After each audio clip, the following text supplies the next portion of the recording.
Tuelekee kwenye uhamisho mtazamaji, ambapo Barcelona wameanzisha mazungumzo na wakala wa forward wa Uingereza Harry Kane ili kumsajili. Nadai kwamba mabingwa hao wa Uhispania watasubiri mpaka kombe la dunia likamilike kabla ya kuanzisha mchakato huo na klabu ya Bayern Munich ya nchini Ujerumani. Everton inaendelea na mazungumzo ya kukamilisha makubaliano binafsi na mshambuliaji wa Chelsea Mwingereza Liam Delap ambaye yuko sokoni na ameonyesha nia ya kuvutiwa kwa klabu kadhaa katika ligi kuu nchini England.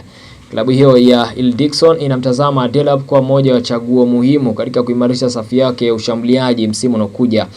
Chelsea na Newcastle United zimeonyesha nia kumsajili mshambuliaji wa zamani wa Arsenal ambaye anaitumikia klabu ya Monaco nchini Ufaransa Florian Balogun ambaye anathapiniwa kuwa na takriban dola milioni 57 sawia na euro milioni 50. Balogun ambaye ni mshambuliaji wa timu ya taifa Marekani amekuwa akivutia vilabu kadhaa kutokana na uwezo wake wa kufunga mabao na mchango wake katika safu ya ushambulizi. Chelsea pia imeonyesha nia ya kuvutiwa na washambuliaji wawili wa West Ham United ambao ni Jarrod Bowen na Crenshaw Somerville, huku klabu hiyo ikiendelea kutafuta njia za kuimarisha kikosi chake kuelekea msimu unaokuja.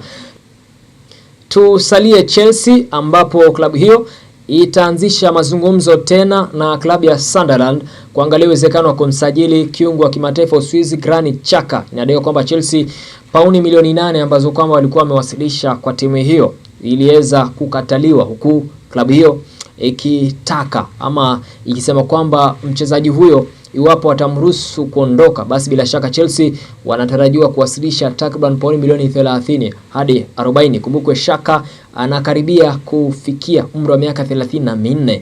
Kwa hivyo Chelsea wanaangalia iwapo mchezaji huyo atajiunga na kocha wake wa zamani wa Bayer Leverkusen Xabi Alonso ili kukijenga kikosi hicho upya hasa kuelekea msimu unaokuja. Kumbuka kwamba Xhaka anakumbukwa wakati wachezaji ambao ni viongozi wazuri ndani na nje ya uwanja wa timu yoyote ambao kwamba amewahi kuichezea. Kumbuka mchezaji huyo pia amewahi kuwakilisha Arsenal ambapo alikaa pale kwa takriban miaka 9 kabla ya kuweza kuondoka katika klabu hiyo. Kwingineko ni kwamba PSG imeonyesha nia kumsajili beki wakati wa Barcelona Pau Bassi ambaye inamtazama kama mrithi wa muda mrefu wa nahodha wake Marquinhos.